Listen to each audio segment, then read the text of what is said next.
Nós compreendemos que o polícia também vai medir o nível de sonido do grupo musical em carnaval. Se a música está demasiado duro, lo pede para baixar o volume.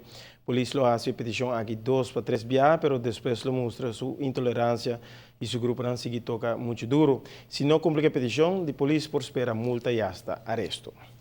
E já domingo tumaluga a competência de esnang ko abay tabay guia e parada ng grupo de TUB Asadi by Cultura Prêmio ng pelo qual tawata Prince e Pancho Juvenil Grande e Prince dar Prinsen. Em total tawata tin 3 participantes. No estadual rato na Entertainment Center onde competência a tumalugar. Em categoria infantil, Prince Mega, Sarandal e Pancho Falta, Brian Coleman, representante ng Dimundo Infantil gozando com Caracantense a Sadi Bike Prêmio Máximo. E em categoria juvenil, Prince, me cheque de me cansa. Tiene 3 semanas pasar, ele pediu para 500 florins. Kiko? 2 semanas pasar, ele pediu para 1000 florins. Jesus! Awe mainta, ela é 2 tipo para 1500 florins. Pero Pancho, daqui que tá se cultura sem aí? Me está passando me não condone.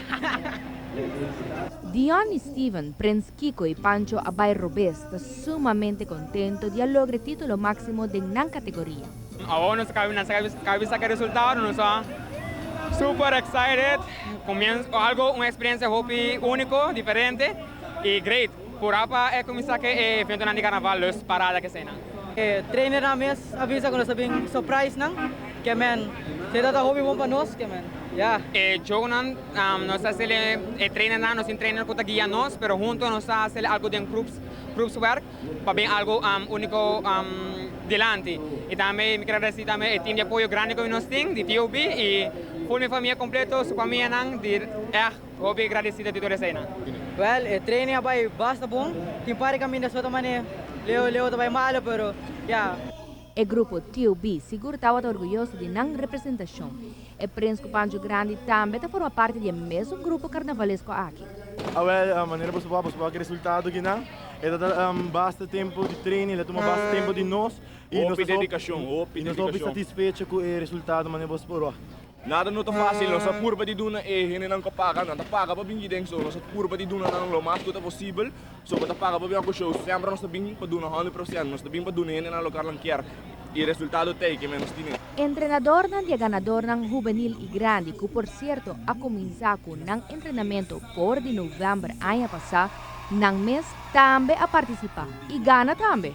Hope, mas é 3 shows, não tá 3 shows de nós. Amigo Ryan que jonge dus nós vamos treino juvenil, treino grande, depois última hora na Macaia ding, dus 3 shows diferentes, vamos treino hope dia na largo dus hope cansar, pero hope satisfeito com isso. Bom, treino será hinca full show de outro, one acto articulação, tudo com stop, começa de novo, dus é trabalho duro, pero nós tá gosto. Depois aí nós tá quieto bem ainda que não, o que nós tá de outro level, nós temos adaptando a gente, pero se aguantando no style de Aruba dentro, não? Então botar câmera show para aguantando costa com o jack dentro. Se é o qual matriz a no show também com costa com o jack, não? Para valorar. Mas siya pa biyeng nature ganador ng êxito pa temporada de Carnaval 60.